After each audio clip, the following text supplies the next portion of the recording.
Good morning my dear student. ये class 8 science का topic number 1 का पार्ट 2 है और इससे पहले पार्ट में मैंने एग्रीकल्चर इम्प्लीमेंट से पहले तक पढ़ा हूँ। तो चलिए आज हम पढ़ना है एग्रीकल्चर इम्प्लीमेंट से आगे पढ़ेंगे। उससे पहले मैं कुछ वर्ड का इंग्लिश बता देना चाहता हूँ कि यहाँ पे कुछ बच्चों को कन्फ्यूजन था और मैं इसको फिर से एक बार बताता हूँ इस वाले पॉइंट को कि कुछ वर्ड्स है उसका हिंदी में बताना चाहूँगा। तो पता ही होगा कि गांव घर में बहुत सारे खुरपी देखे होंगे अलग अलग प्रकार के। उसके बाद है सीकल। सीकल का मतलब होता है हंसिया या कचिया। तो हंसिया या कचिया का प्रयोग करते हैं फसल को काटने के लिए, धान गेहूँ मकई सबको काटने के लिए सीकल का प्रयोग करते हैं। उसके बाद है सोबेल। सोबेल का मतलब होता है बेलचा या इसको कुदाल भी कहा जाता है। तो बेलचा सब का प्रयोग आप लोग देखे होंगे कि जब कभी सड़क बनता है तो बेलचा के द्वारा ही गिट्टी सबको छिड़ियाया जाता है, मतलब फैलाया जाता है ना। पोलो का मतलब होता है हल, इसके बारे में आपको पता ही होगा। तो चलिए अपना टॉपिक के पे जाते हैं। आखिर टॉपिक कहाँ से पढ़ना था, यहाँ से एग्रीकल्चर इम्प्लीमेंट। मैं थोड़ा इसको जूम करता हूँ ताकि आपको आसानी से पता चले। देखिए पूरा एक बार इसको देख लीजिए। तो ये है, इसको आगे तक पढ़ना है। तो चलिए शुरू करते हैं। एग्रीकल्चर इम्प्लीमेंट ये आ चुका है अपना लोग का ये टॉपिक, एग्रीकल्चर इम्प्लीमेंट। ओके, तो अब देखिए कि एग्रीकल्चर इम्प्लीमेंट का मतलब होता है कि जो कृषि में कौन कौन सा औजार का प्रयोग करते हैं ना, तो यही हुआ कृषि के लिए कौन कौन सा औजार लगता है, तो उसी को एग्रीकल्चर इम्प्लीमेंट हुआ। Before sowing the seed, seed को बोने से पहले, सोइंग मतलब होता है बोना, it is necessary to break soil clumps. Soil के जो क्लम्स होते हैं ना, सोयल के जो टुकड़े होते हैं बड़े बड़े, उसको ब्रेक करना ज़रूरी होता है। टू गेट बेटर यील्ड, और अच्छी उपज के लिए क्या करना पड़ेगा कि सोयल के क्लम्स को ब्रेक करना पड़ेगा, तोड़ना पड़ेगा। This is done with the help of the various tools, यह अलग अलग टूल्स की मदद से किया जाता है। The main tools use for this purpose are the plough, hoe and the cultivator. इसका जो मेन टूल्स है ना, प्लाव हो गया मतलब हल हो गया, हो का मतलब फावड़ा या इसको कुदाल भी कहा जाता, तो ये हो गया। कल्टीवेटर जो ट्रैक्टर में जो लगा रहता है ना, जिसको फाड़ी कहा जाता है ना, तो वो कल्टीवेटर उसी को कहा जाता है जो ट्रैक्टर में लगा के खेत को जोतते हैं, वही कल्टीवेटर हो गया। इस सब का प्रयोग करते हैं। तो आगे देखते हैं, अच्छा आगे इस पेज के इस तरफ है। हाँ, तो प्लो के बारे में पढ़ना है। प्लो मतलब हल। तो चलिए हल के बारे में पढ़ते हैं कि this is being use science ancient times for tilling the soil. इसका जो प्रयोग हो रहा है ना, एनिशियंट टाइम से मतलब पुराने समय से हो रहा है, प्राचीन समय से हो रहा है।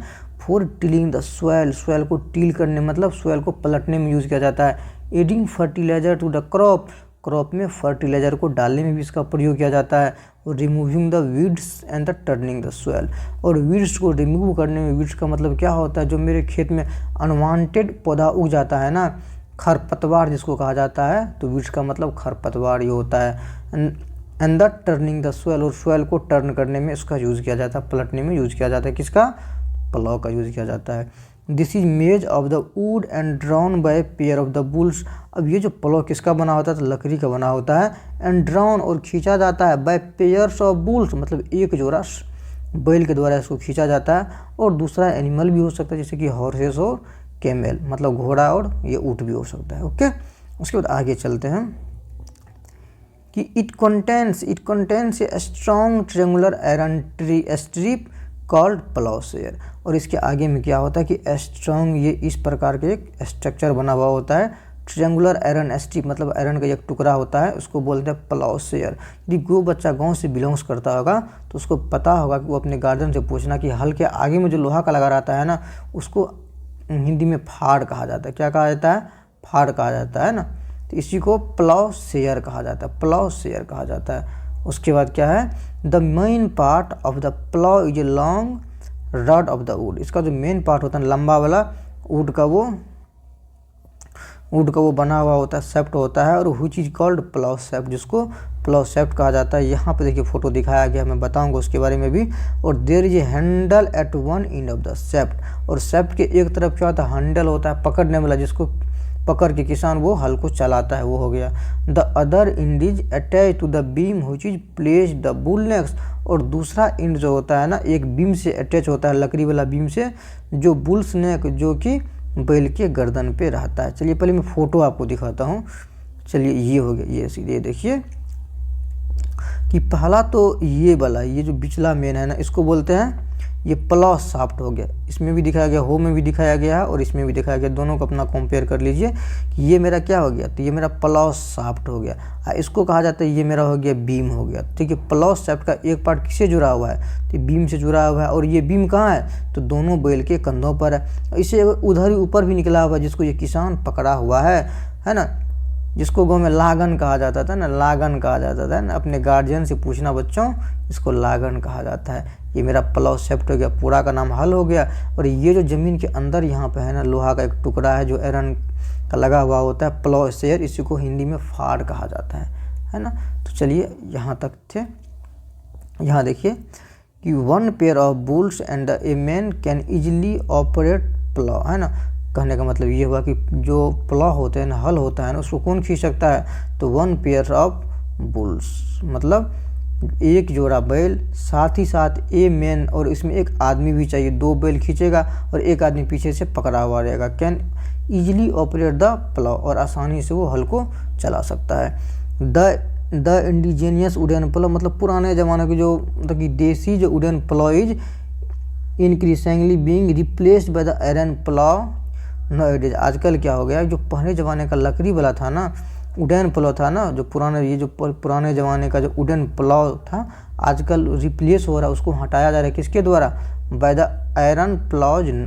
आयरन वाला जो हल होता है ना, उसके द्वारा उसको धीरे धीरे हटाया जा रहा है। अब देखते हो के बारे में। हो भी अच्छा, हो का मतलब ये कुदाली जैसे काम करता है।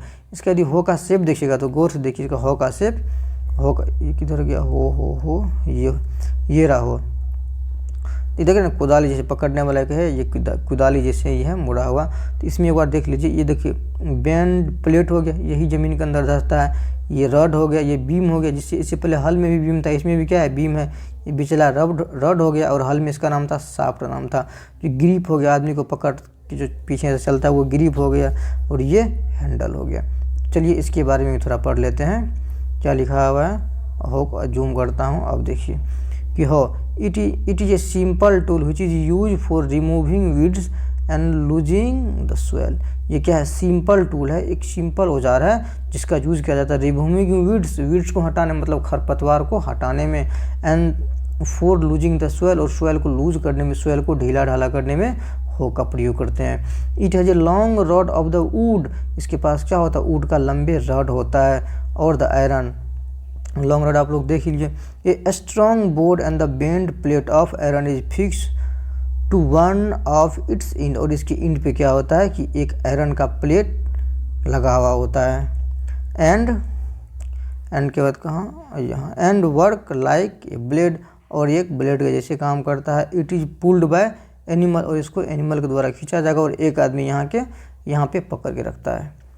उसके बाद चलिए कल्टीवेटर के बारे में। अच्छा, गांव में देखते होगे कि ये हल हो गया और ट्रैक्टर में लगा हुआ, इसको बोलते हैं गांव में क्या, फाड़ी बोलते हैं ना। ट्रैक्टर में फाड़ी लगता है, लेकिन आजकल फाड़ी को रिप्लेस करके क्या, इसको रिप्लेस कर दिया है, एक रोटावेटर आता है। उसमें जो है ना साथ साथ जुता भी होता है और लेवलिंग भी होता है। लेवलिंग का मतलब चौकी भी साथ ही साथ हो जाता है। तो आजकल इसका भी लोग जनरली यूज नहीं करता है फाड़ी का, और रोटावेटर का यूज कर लेता है। तो फाड़ी को ही कहा जाता है कल्टीवेटर। क्या बोलेंगे, कल्टीवेटर कहा जाता है। तो नो एडेज आजकल प्लाइंग is a down by tractor driven cultivator. तो ट्रैक्टर के द्वारा जो ड्राइवन किया जाता है कल्टीवेटर, उससे आजकल प्लाइंग हो रहा है। और the use of cultivator saves labour and the time, और इससे क्या होता है, लेबर मेहनत और टाइम का दोनों का बचत होता है। मान के चलते हैं कि 5 कट्ठा खेत को जोतने में एक बैल को भर दिन लगेगा, तो 5 कट्ठा ये ट्रैक्टर जो है ना मात्र आधा घंटा में क्लियर कर देगा ये। तो इससे क्या होता है कि लेबर का भी बचत होता है और टाइम का भी बचत होता है। उसके बाद आगे देखते हैं, तो अब सोइंग देखते हैं। सोइंग का मतलब बीज का बोना होता है। सोइंग का मतलब क्या होता है, बीज को बोना। देखिए अब देखिए, इससे पहले क्या पढ़े कि मेरा खेत को तैयार कर लिया गया, हल के द्वारा, प्लो के द्वारा, कल्टीवेटर के द्वारा उसको तैयार कर लिया। अब इसको सोइंग करेंगे, मतलब इसमें बोएंगे। अब देखिए, sowing is an important part of the crop production. Crop production का इंपॉर्टेंट पार्ट कौन सा है? सोइंग का मतलब बीज का बोना है। बिफोर सोइंग, सोइंग से पहले good quality clean and the healthy seeds of the good variety are selected. मतलब कहने का मतलब ये हुआ कि बीज को सोइंग करने से पहले, बोने से पहले हमको क्या करना पड़ेगा? गुड क्वालिटी का जो क्लीन और हेल्दी सीड होगा ना, अच्छे और स्वस्थ जो मेरे पास बीज होगा उसको हमको सेलेक्ट करना पड़ेगा। और farmers prefer to use seeds which give high yield, और फार्मर उस बीज को ज़्यादा पसंद करते हैं जो ज़्यादा से ज़्यादा उपज दे सके। यील्ड का मतलब क्या होता है? उपज दे सके। चलिए अच्छा, बीज को सिलेक्शन कैसे करेंगे? मान चलिए कि मेरे को धान बोना है, तो अच्छे बीज का सिलेक्शन कैसे करेंगे? उसके लिए हम क्या करेंगे कि धान है ना, उसको क्या करेंगे कि रात्रि में हम पानी में दे देंगे। पानी में देंगे, सुबह देखेंगे कि जो मेरा धान अस्वस्थ धान होगा, जो अच्छे क्वालिटी का नहीं होगा, जो फोंक होगा, जिसको मतलब कि वो कीड़ा खा गया होगा, तो हल्का हो जाएगा। वो क्या हो जाएगा? सुबह सुबह पानी में देखेंगे तो वो मेरा ऊपर में तैरने लगेगा। जो मेरा स्वस्थ बीज रहेगा धान का, वो पेंदी में जाकर बैठा हुआ रहेगा। तो क्या करेंगे? ऊपर वाला को हटा देंगे जो पानी के ऊपर आ चुका है, और स्वस्थ बीज ले लेंगे। तो ये एक आसान तरीका है। चलिए इसके बारे में भी इसमें दिया गया है। अब ये देखते हैं कि selection of seed. Selection of seed अर्थात जो है ना, सीड का सिलेक्शन कैसे करेंगे, बीज को कैसे सिलेक्ट करेंगे, कौन बीज मेरा अच्छा है, कौन बीज मेरा खराब है। अब देखिए, लड़की बोल रही है, पहली बोल रही है कि वन डे, एक रोज़ क्या है, I saw my mother put some gram seed in a vessel and the pour some water on them.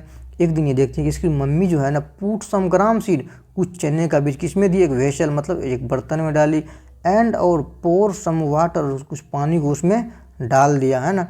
After a few minutes, कुछ मिनट के बाद क्या होता है कि some seeds started to float on the top. कुछ समय के बाद क्या होता है, कुछ बीज उसके ऊपर में तैरने लगता है, पानी के ऊपर में तैरने लगता है। आई वंडर, मुझे आश्चर्य हुआ कि why some seed float on the water. इसको आश्चर्य हुआ कि कुछ जो बीज है ना, वो वाटर पे क्यों तैरने लगा। लेकिन आप लोग को तो पता हो गया होगा कि कुछ बीज ने, कुछ चना का बीज क्यों तैर रहा है, क्योंकि वो खराब है, उसमें या तो पिल्लू लगा हुआ या कीड़ा लगा हुआ, कुछ न कुछ हो जरूर हुआ होगा। वो खराब था, वो अस्वस्थ था, इसीलिए इसका वजन क्या हो गया था? हल्का हो गया था, और हल्का होने की वजह से पानी के ऊपर तैर रहा था। अब क्या करेगा? उसको हटा सकता है आसानी से, और हमको अच्छा बीज मिल जाएगा। चलिए इसका भी आंसर किधरों किधरों दिया होगा। चलिए इस साइड देखते हैं। हाँ, तो एक्टिविटी 1.1 एक्टिविटी आ चुका है। देखिए, तो टेक ए बीकर। अच्छा, अब मैं जो यहाँ पढ़ा रहा हूँ ना, तो हो सकता है कि आप इसको पढ़ने के बाद आप अपने बुक को पढ़िए, या इसको भी पढ़िए, और साथ ही साथ अपने पास बुक भी रखिए, और आप भी लाइन बाय लाइन पढ़ते जाइए। आपको बहुत फायदा मिलेगा। साथ ही साथ जिसमें हाईलाइट करने वाला पॉइंट रहेगा, मैं उसको बोल दूंगा कि इसको हाईलाइट कर लो। और यदि आपको ये सही लगेगा चैप्टर, तो आप मुझे बताना कमेंट में जाके, कहीं पे दिक्कत होगा वो भी बताना। तो मैं अगले चैप्टर से क्या करूँगा, जो मेरे पास इंपॉर्टेंट पॉइंट होगा ना, उसको मैं पहले ही हाईलाइट कर लूँगा। तो चलिए पहले हम एक एक्टिविटी करते हैं। 1.1 एक्टिविटी तो क्या बोलता है कि टेक ए बीकर। एक मतलब बीकर मतलब कुछ नहीं, बर्तन होता है, बीकर ले लेना है, and fill half of it with water. और इसके आधा में क्या करना है? पानी को भर देना है। Put A handful of wheat seeds, और इसमें क्या करना है? हैंडफुल मतलब एक मुट्ठी उसमें गेहूं का बीज डाल देना है। एंड द स्टीर वेल, और उसको आसानी से हिला देना है, आसानी से अच्छी तरीक़ा से उसको हिला देना है। स्टीर का मतलब क्या होता है? हिलाना। वेट 4 टाइम्स, कुछ देर में इंतजार कीजिए। अच्छा, दिमाग लगाइए। तो एक मुट्ठी जो गेहूं का बीज हम पानी में डाल लें, फिर उसको हिला के छोड़ दें कुछ देर, तो क्या होगा? जो मेरे पास हेल्दी गेहूँ होगा ना, जो सीड्स होगा ना, वो नीचे में जाकर बैठ जाएगा। जो मेरा अनहेल्दी होगा ऊपर में तैरने लगेगा। वही बात इसमें दिया हुआ है। देखिए क्या बोलता है, ऊपर कर लेते हैं, थोड़ा जूम कर लेते हैं, जिससे देखने में आसानी रहेगा। देखिए, are there seed which float on the water. क्या कुछ सीड जो है ना ऊपर में फ्लोट कर रहा है, तैर रहा है? तो जरूर तैर रहा होगा। तो वुड दोज बी लाइटर, जो मेरा क्या है? लाइटर है। लाइटर मतलब जो हल्का है ना, और heavier than the those which sink, जो मेरा हैवियर है वो क्या हो चुका है? ये क्वेश्चन पूछ रहा है कि क्या जो लाइटर था या जो हैवियर था, दोनों में से कौन यहाँ पे डूबा, कौन पानी में डूब चुका है? तो आपको पता होगा, जो हैवियर होगा वो तो डूब ही जाएगा। हुए वुड दे बी लाइटर, हुए would they B lighter, way lighter क्यों थे? लाइटर मतलब वो हल्का, जो हल्का था, ताकि वो हल्का क्यों था? अब बोलता है कि डैमेज सीड, जो मेरा सीड डैमेज है, अनहेल्दी है, बिकम हॉलो, वो क्या हो जाता है? हॉलो मतलब खोखला हो जाता है। जो डैमेज सीड खोखला हो जाता है। एंड आर दस लाइटर, इसीलिए वो क्या हो जाता है? हल्का हो जाता है। जब वो खोखला हो जाएगा तो हल्का हो ही जाएगा। देयरफॉर, इसीलिए दे फ्लोट ऑन वाटर, इसीलिए वे पानी के ऊपर तैर रहा है। This is a good method for separating good healthy seed from the damage ones. और ये डैमेज सीड से अच्छे सीड को अलग करने का एक बहुत बढ़िया तरीका है। उसके बाद आगे देखते हैं कि बिफोर सोइंग से पहले one of the important task is to know about the tools use for sowing seeds. Seed को सोइंग करने से पहले मतलब बोने से पहले कुछ चीज़ें हैं, कुछ टूल्स है, कुछ औजार है, उसका यूज़ करिए, है ना। उसके बारे में जानना, टूल्स के बारे में जानना बहुत ही इंपॉर्टेंट है। तो चलिए जानते हैं कौन कौन सा ऐसा टेक्निक है बोने से पहले जिसके बारे में जानना चाहिए। अच्छा, कोई ट्रेडिशनल टूल्स है, गोल फोटो देख रहे हैं ना, ये देखिए ट्रेडिशनल टूल्स में क्या है, ये देखिए आदमी हल चला रहा है। हल का जो ये प्लॉसेयर है ना, जहाँ पे उसका फाड़ है, तो उसके बगल में पाइप दे के ये किया हुआ है। अब ये हल जोते जाएगा, इसमें से बीज डालते जाएगा, डायरेक्ट उसके जो हल के द्वारा जो ज़मीन को खोदा गया है ना, डायरेक्ट उसी में जा गिरेगा। तो ये मेरा ट्रेडिशनल टूल हो गया। आजकल क्या चलता है, जो ट्रैक्टर का ये है ना फाड़ी, इसको ड्रिलिंग मशीन कहा जाता है। तो ये जो है ना, इसी में देखिए ये लगा हुआ फाड़ी, और इसमें पाइप के द्वारा इसमें बीज डाल देगा, है ना, और ये ज़मीन को खोदते जाएगा, ये ऊपर से अपने इसमें से पाइप के थ्रू उसमें बीज गिरते जाएगा। तो चलिए इसको लाइन बाय लाइन पढ़ते हैं, तब ज़्यादा मज़ा आएगा। आप भी अपने सामने बुक रखिए और पढ़िए, मतलब मिलाते जाइए और बेस्ट रहेगा। चलिए, तो यह ट्रेडिशनल टूल का मतलब यही हुआ कि पुराने ज़माने का टूल है ना, पुराने ज़माने के टूल को ट्रेडिशनल टूल कहा जाता है। तो the tool use traditionally for sowing seed is shaped like a funnel. जो पुराने ज़माने का जो ट्रेडिशनल टूल्स है ना, जो किस में यूज़ करते थे, सोइंग सीड को बोने के लिए यूज़ करते थे। लाइक ए फनेल, वो किसका समान कैसा आकार है, फनेल मतलब क्या होता है, टीप जैसन जी, यानी ये कीप बोलते हैं ना, ये कीप जैसन उसका आकार है। अब इसमें क्या होगा कि बीज डालते जाएगा, इधर मेरा गिरते जाएगा बीज। उसके बाद चलते हैं कि the seeds are field into the funnel, और फनेल में क्या करेंगे, सीड को फिल कर देंगे, भर देंगे। Passed down through 2 or 3 pipes having sharp and, और जो शार्प का एंड होगा ना, जो शार्प का एंड होगा, फिर से यहाँ देखते हैं किधर गया, फनेल पास डाउन थ्रू, और क्या होगा, पास डाउन मतलब नीचे चला जाएगा, थ्रू 2 or 3 पाइप्स, 2-3 पाइप के थ्रू वो नीचे चला जाएगा। हैविंग द शार्प एंड, जो शार्प उसका जहाँ पे एंड है ना, शार्प एंड है, जो पतला से उसका एंड है, जहाँ पे वो ख़त्म होता है, वहाँ पे पाइप का लास्टली छोर तक मेरा क्या चला जाएगा, तो ये जो सीड है ना वहाँ चला जाएगा। These ends pierce into the soil, उसका जो ये इन है ना, वो क्या, पियर्स का मतलब क्या होता है कि अंदर तक जाना है ना, पियर्स का मतलब होता है प्रवेश करना, छेद करना, वही होता है पियर्स इनटू द सोइल, और वो सोइल को पियर्स करता है। एंड प्लेस सीड देयर, और वहाँ वो क्या करेगा, सीड को प्लेस करता है, वहाँ पे सीड को छोड़ देता है। यहाँ पे देख रहे हैं ना कि जो प्लोसेयर है ना, तो उसका कनेक्शन किससे, फनेल चाहिए इससे। अब ये क्या करेगा, तो यूँ ही चलेगा तो ज़मीन को चीरते जाएगा, उसमें ये सीड गिरते जाएगा, यही इसका मतलब हुआ, प्लेस सीड ये हो गया। उसके बाद आगे चलते हैं यहाँ, अब देखते हैं सीड ड्रिल। ये आधुनिक ज़माने का जो मशीन है उसको कहलाता है सीड ड्रिल। सॉरी, नाउ-ए-डेज आजकल the seed drill is use for sowing, आजकल सीड ड्रिल का प्रयोग होता है सोइंग करने में, बुआई करने में, with the help of the tractor की मदद से। This so the seeds uniformly at the equal distance, इसकी वजह से क्या होता है कि ये सीड को यूनिफॉर्म तरीका से, मतलब एक समान रूप से और इक्वल डिस्टेंस पे, बराबर डिस्टेंस पे, एंड द डेप्थ, बराबर डिस्टेंस और बराबर गहराई पे ये सीड को बोने का काम करता है।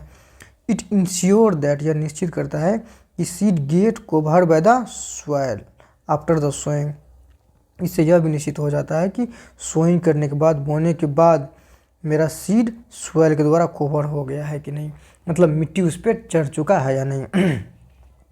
दिस प्रोटेक्ट, अब जो मिट्टी उस पर चढ़ जाता है सीड पे, वो क्या क्या सब कर सकता है, वो बीज को किस प्रकार से प्रोटेक्ट करता है, तो उसके बारे में बोल रहा है। दिस प्रोटेक्ट, या प्रोटेक्ट करता है या रक्षा करता है, this protect seeds from being eaten by the birds. यदि उसमें मिट्टी चढ़ चुका है तो वो किससे रक्षा करेगा, ईटेन बाय द बर्ड्स, कोई पक्षी इसको खा न ले, कोई बर्ड जो है मेरा बीज को लेके भाग न जाए, इससे मेरा कौन रक्षा करेगा, तो मिट्टी जो उस पर चढ़ा हुआ है वो हेल्प करेगा। साथ ही साथ sowing by using a seed drill saves time and the labour, वो क्या करेगा, टाइम और लेबर को कम कर देता है, सेव करता है, बचाता है। उसके बाद यहाँ अच्छा इसका क्वेश्चन देखिए पूछा जाए, क्या बोलता है कि ये तो सीड बोने वाला बात सिस्टम है, जैसे गेहूँ बोते हैं, मकई बोते हैं, उसके बाद बहुत सारे दाल बोते हैं, तो वो वाला सिस्टम हो गया। अब ये लड़का क्या बोलता है कि देर ये नर्सरी नियर माई स्कूल, मेरे स्कूल के बगल में एक नर्सरी है। नर्सरी का मतलब क्या होता है, नर्सरी वो जगह होता है जहाँ पे छोटा छोटा पौधा बड़ा होता है, छोटा छोटा पौधा होता है, उसी को नर्सरी कहा जाता है। तो आई फाउंड डैट, मैंने देखा कि little plant were kept in a small bags, तो छोटे छोटे बैग में लिटिल प्लांट रखा हुआ है। Why are they kept like this, ये बोलता है वो ऐसा, वो जो है ना इस प्रकार से क्यों रखा गया है। तो अभी लड़की उसको समझा रही है, देखिए क्या समझाती है, थोड़ा इसको ऊपर कर देते हैं। Seeds of a few plants such as paddy are first grown in the nursery, बोलता है जो धान का जो प्लांट है ना उसको पहले नर्सरी में उगाया जाता है। और when they grow into the seedlings, जब वो छोटा छोटा सीडलिंग मतलब कि छोटा छोटा वो पौधा बन जाता है, तो they are transplanted to the field manually, तब उसको मैनुअली रूप से ट्रांसप्लांट किया जाता है दूसरे खेतों में। Some forest plant and the flowering plants are also grown in the nursery, जो फॉरेस्ट प्लांट होते हैं और फ्लोरिंग प्लांट होते हैं उसको भी नर्सरी में ग्रोन किया जाता है। जब फॉरेस्ट प्लांट का जैसे देखिए ना, आम हो गया, कटहल हो गया, लीची हो गया, जामुन हो गया, तो इस सब का कहाँ होता है, पहले तो उसको हम छोटा छोटा प्लांट को हम थोड़ा सा बड़ा होने के बाद फिर उसको ट्रांसप्लांट करते हैं, एक जगह से दूसरी जगह करते हैं। फूल में भी यही सिस्टम होता है। सीधा आप देखिए ना कि धान में भी वही सिस्टम होता है। यदि प्याज का यदि रोपते हैं तो प्याज में भी वही सिस्टम होता है, पहले इसका बीज के थ्रू इसका छोटा छोटा पौधा को तैयार किया जाता है, फिर छोटा छोटा पौधा को उखाड़ करके दूसरे खेतों में लगाया जाता है। तो वही बोलता है ये, तो कुछ फसल में ये सिस्टम ट्रांसप्लांट वाला सिस्टम होता है। और यहाँ पे देखिए appropriate distance between the seed is necessary, अच्छा सीड के बीच में क्या होना चाहिए कि एक उचित दूरी होना चाहिए, to avoid overcrowding of the plant के बीच में बहुत ज़्यादा क्या हो, भीड़ ना हो, बहुत ज़्यादा वो घनापन ना हो, इसके लिए सीड के बीच में एक निश्चित जगह होनी। देखते हैं ना मकई को यदि रोपा जाता है एक निश्चित जगह छोड़ के है ना कुछ दूरी पे रोपा जाता है, यदि एक जगह कर देगा तब बहुत ज़्यादा क्या हो जाएगा, आपस में बहुत ज़्यादा घना हो जाएगा, जिससे सही से उसको सनलाइट नहीं मिल पाएगा, है ना, तो मेरा सही से ग्रो नहीं कर पाएगा। अब देखते हैं कि वो जो जगह क्यों छोड़ना चाहिए, आपस में क्यों उसके बीच में जो है ना डिस्टेंस होना चाहिए, कि this allow plants to get क्या गेट, तो इधर किधर गया, इधर हम टू गेट सफिशिएंट सनलाइट, इससे क्या मिलता है, प्रत्येक प्लांट को सफिशिएंट सनलाइट मिलता है, न्यूट्रिएंट्स मिलता है ना, न्यूट्रिएंट्स मिलता है and water from the soil, तो सोयल से इन सब चीज़ों को ये सब चीज़ें मिलता है, न्यूट्रिएंट्स मिल जाएगा और वाटर भी मिल जाएगा, उसके बाद क्या हमें सनलाइट भी मिलेगा। At times a few plants may have to be removed to prevent overcovering, तो कभी कभी क्या होता है कि बहुत ज़्यादा प्लांट उग जाने से क्या होता है, कुछ प्लांट को रिमूव करना पड़ता है, उखाड़ लेते हैं, हटा देते हैं वहाँ से। उसके बाद क्या है कि एडिंग मैन्योर एंड फर्टिलाइजर, अब क्या करेंगे, मैन्योर देंगे और फर्टिलाइजर, देखिए कितना मतलब कि सिस्टम से पढ़ रहे हैं। पहले तो खेत को तैयार किए पलों के द्वारा, हल के द्वारा किए, उसके बाद बोए ड्रिलिंग मशीन के द्वारा। अब यदि बोने के बाद उसमें क्या चलेगा, तो खाद देंगे ना, मैन्योर देंगे, फर्टिलाइजर देंगे, फिर उसको पटाना भी है, सिंचाई भी करना है। चलिए देखते हैं कि adding manure and the fertiliser, अब इसमें क्या ऐड करना है, तो मैन्योर को यूज करना है, फर्टिलाइजर को यूज करना है। मैन्योर का मतलब होता है खाद, अब फर्टिलाइजर का मतलब होता है उर्वरक होता है, दोनों में कुछ ना कुछ डिफरेंसेस होता है। मैन्योर के इसमें ह्यूमस की मात्रा, ह्यूमस का मतलब जीवित चीज़ों की मात्रा ज़्यादा होता है। आप देखते हो क्या कि कभी कभी गोबर सबको रख देते हैं, एक आध साल हो जाता है ना, तो गोबर का खाद बन जाता है, मतलब उसको खेत में दे देते हैं, वो मेरा मैन्योर हो गया। लेकिन जो बहुत सारे खाद सब लाते हैं, खेत के केमिकल सब और ही बहुत सारी चीज़ों को लाते हैं, खेत में डालते हैं, तो वो मेरा फर्टिलाइजर हो गया। तो दोनों में बहुत सारे डिफरेंसेस होते हैं, ये भी देखिएगा। ये मैन्योर खेत को बहुत ज़्यादा लाभदायक होता है, लेकिन फर्टिलाइजर खेत को हानि करता है ना। चलिए पढ़ लेते हैं इसके बारे में भी। The substance which are added to the soil in the form of nutrients for the healthy growth of the plant are called manure and fertiliser.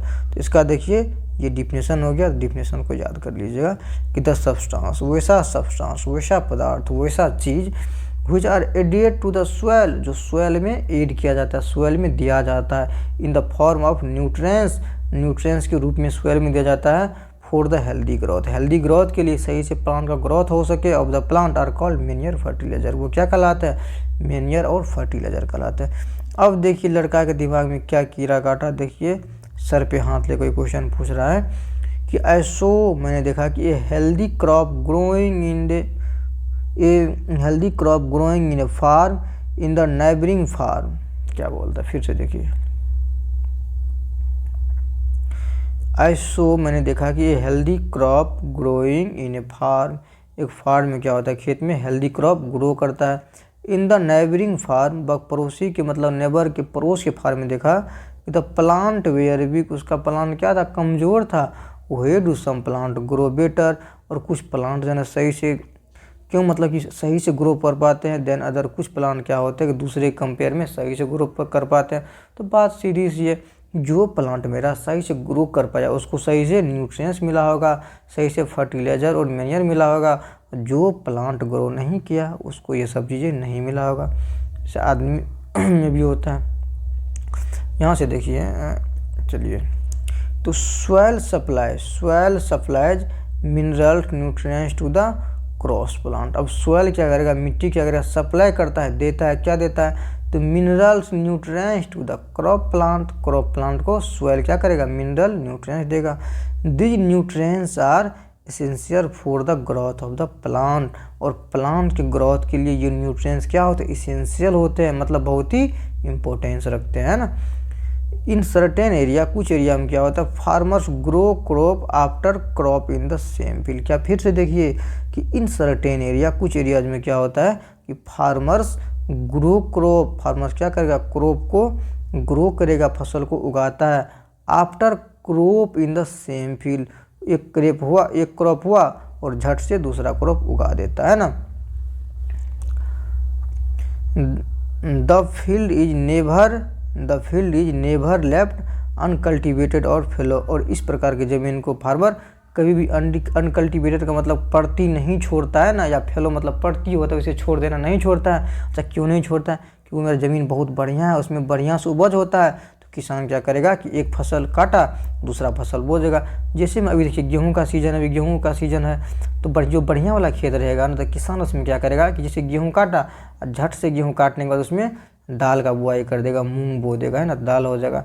फिर मूंग यदि तैयार हो गया, फिर तुरंत उसमें धान दे देगा, धान का बुआई कर देगा। तो मतलब ये सब पूरा जो बढ़िया खेत होता है ना, तो उसको किसान कभी पड़ती नहीं छोड़ता है।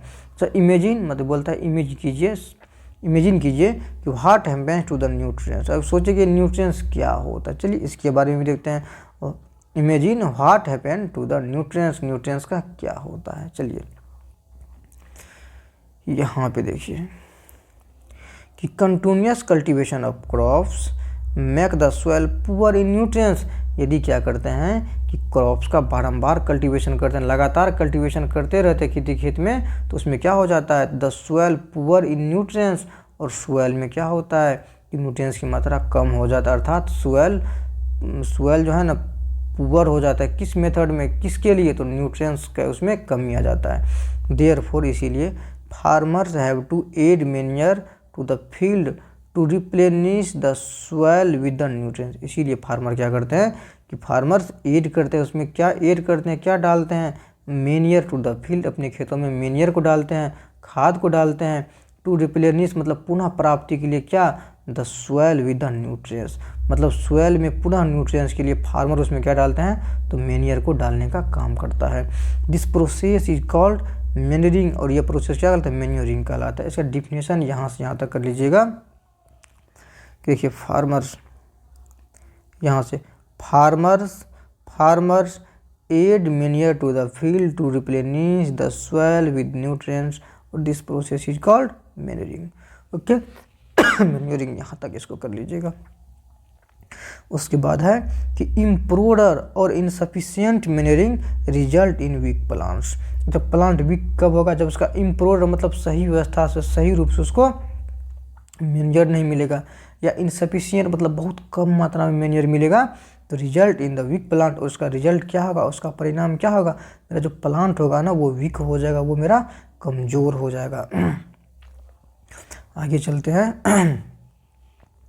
Meniere is an organic substance. देखो जिक्र कर देता है मेनियर के बारे में कि Meniere is an organic substance obtain from the decomposition of the plant और एनिमल वेस्ट। जो मेरा मेनियर होती है ऑर्गेनिक पदार्थ होते हैं, इसमें जीव की मात्रा होती है।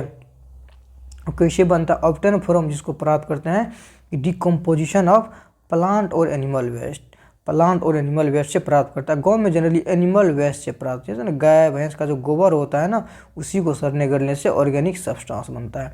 उसके फार्मर्स डंप प्लांट, डंप मतलब वो गड्ढा खोद के उसमें डाल देना, तो farmers dump plant and animal waste in a pits, मतलब एक गड्ढा में उसको डाल दिया जाता है at open places, open place में, and allow to the decompose, और उसको डिकम्पोज होने देता, मतलब सड़ने गलने देता है, कुछ दिन तक छोड़ देता है उसको।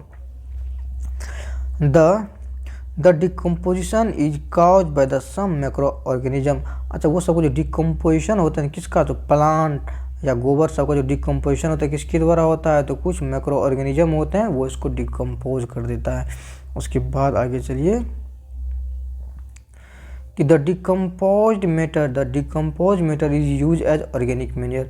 जो डिकम्पोज मैटर है ना, जो डिकम्पोज हो चुका है, डिकम्पोज हो चुका है, उसका यूज किसके रूप में करते हैं, तो ऑर्गेनिक मैन्योर के रूप में करते हैं। यू हैव ऑलरेडी लर्न, आपने पहले ही पढ़ चुका है अबाउट वर्मी कंपोस्टिंग इस क्लास 6 में वर्मी कंपोस्टिंग जरूर पढ़े थे। वर्मी कंपोस्टिंग क्या होता है, इसमें क्या लेते थे, किसी जैसे गोबर ही है ना, तो ये लिए उसमें क्या करेंगे, वर्म डालेंगे, मतलब वो जो केचुआ होता है ना, वर्मी होता है, रेड वर्म, उसको डालते थे। वो क्या करता था, इसको मैन्योर बना देता था कुछ ही समय के बाद। तो ये हो गया। चलिए आइए देखते हैं एक्टिविटी। अच्छा, अब इससे जो है ना आगे कल पढ़ेंगे ना, अभी एक्टिविटी आ चुका है। अब कितना दिन होगा, जैसे एक पेज ये हो गया, 2 पेज और 3-4 2 दिन और होगा ना, 2 दिन और में इसको क्लियर कर देगा ना। यदि बच्चों ये वीडियो मतलब आपको सही लगता है, समझ आता है, तो वीडियो को लाइक कीजिए, सब्सक्राइब कीजिए और अपने दोस्तों के साथ शेयर कीजिए। यदि आपको कोई वर्ड व कोई लाइन में कन्फ्यूजन रह गया है तो कमेंट में ज़रूर ही लिखिए, और चैनल पे बने रहिए लगातार। ठीक है, मिलते हैं नेक्स्ट वीडियो में। जय हिंद।